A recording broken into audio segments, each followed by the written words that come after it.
আমরা প্রত্যেকে কিন্তু পদ্ম গাছ করেছি এবং প্রত্যেকের পদ্ম গাছ আজকের ডেটে এসে কিন্তু আর ফুল ফোটার সম্ভাবনাটা একেবারেই নেই।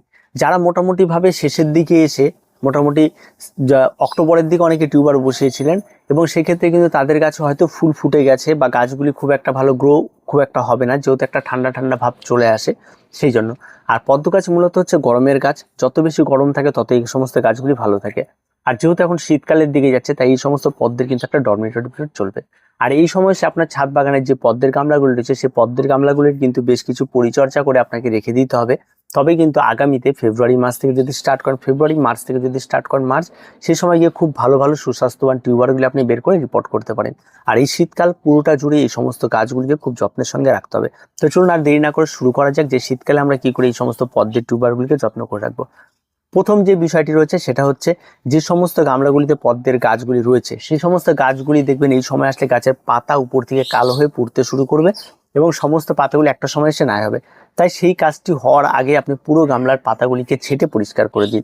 কারণ এই সমস্ত কিছু পচতে পচতে যখন নিচে যাবে তখন তার যে ফাঙ্গালগুলি উপরে রয়েছে সেই ফাঙ্গালগুলি গোড়ায় চলে গেলে কিন্তু পুরো গোড়ার মাটি সহ কিন্তু টিউবার সহ কিন্তু পচিয়ে শেষ করে দিতে হবে। আপনি টেরও পাবেন না, পরবর্তী শীতের পরে যখন আপনি টিউবার বের করে দেবেন দেখবেন টিউবার নেই, এখানে গলে মরে আছে। এই একটা সমস্যা দেখা দেবে। তার জন্য অবশ্যই আপনার নিজে থেকে সেই সমস্ত পাতাগুলি কেটে ছেটে একদম গামলাগুলিকে পরিষ্কার পরিচ্ছন্ন করে সেটিকে রেখে দিন। 2, গামলার মাটি যেন একেবারে ড্রাই না হয়ে যায়। শীতকালীন বাগান করতে করতে পদ্মের এই গামলার কথা আপনি ভুলে গেলেন এবং গামলাতে এক ফোঁটা জল দিলেন, সেটা না হয়। মাটিটি যেন ড্রাই না হয় সেটা দিয়ে খেয়াল রাখবেন। মাটি সবসময় যেন হালকা ভিজে থাকলেও হবে। মোট কথা আপনি কোনো না কোনো সময় একটু আধটু পারলে এই সমস্ত গামলাগুলিতে জল দিয়ে দেবেন, তাহলে কিন্তু গাছ আরও ভালো থাকবে। এই কাজটা কিন্তু অবশ্যই আপনাদের করতে হবে। 3 নম্বর যে বিষয়টি রয়েছে সেটা হচ্ছে আপনি কোথায় রাখবেন এই সমস্ত গামলাগুলি। এই সমস্ত গামলাগুলি রাখার জন্য অবশ্যই আপনার ছাদ বাগানে একটা নির্দিষ্ট জায়গা করতে হবে, যে জায়গাটিতে অন্তত দিনে 2 থেকে 2.5 ঘন্টা রোদ লাগে এমন একটা একদম অন্ধকারাচ্ছন্ন কোনো একটা জায়গায় ফেলে রাখলেন। অন্ধকারাচ্ছন্ন জায়গায় এবং দিনের আলো খুব একটা ভালো পৌঁছায় না এমন জায়গায় কিন্তু ফাঙ্গালের বসবাস। তো এই সমস্ত গামলার মাটিগুলি পচতে শুরু করবে এবং পরবর্তীতে সেখানে ফাঙ্গাল আক্রমণ ঘটলে কিন্তু সমস্ত টিউবার নষ্ট হয়ে যাবে।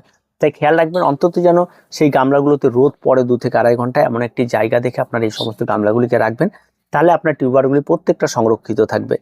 আর সর্বশেষে যেটা এসে আরেকটি কথা বলবে সেটা হচ্ছে আপনার মনিটরিং। অবশ্যই আপনাকে প্রতিনিয়ত এই সমস্ত গামলাগুলিতে খেয়াল রাখতে হবে। শীতকালের এই 3টা মাস অন্তত আপনার ডিসেম্বর, জানুয়ারি, ফেব্রুয়ারি এই পর্যন্ত আপনি রাখলেই যথেষ্ট, আর তেমন কোনো কিছুর প্রয়োজন পড়বে না।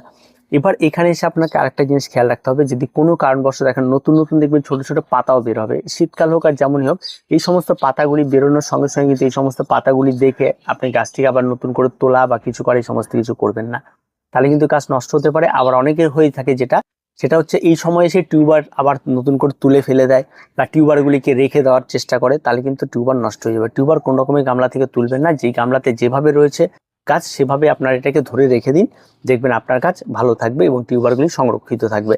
আর আগামী যখন ফেব্রুয়ারি মাস পড়বে তখন এই সমস্ত টিউবারগুলি বের করা স্টার্ট করবে। ফেব্রুয়ারি মাস পড়া মানে যে টিউবার বের করতে হবে এমনটাও নয়, ওয়েদারটা বুঝবেন।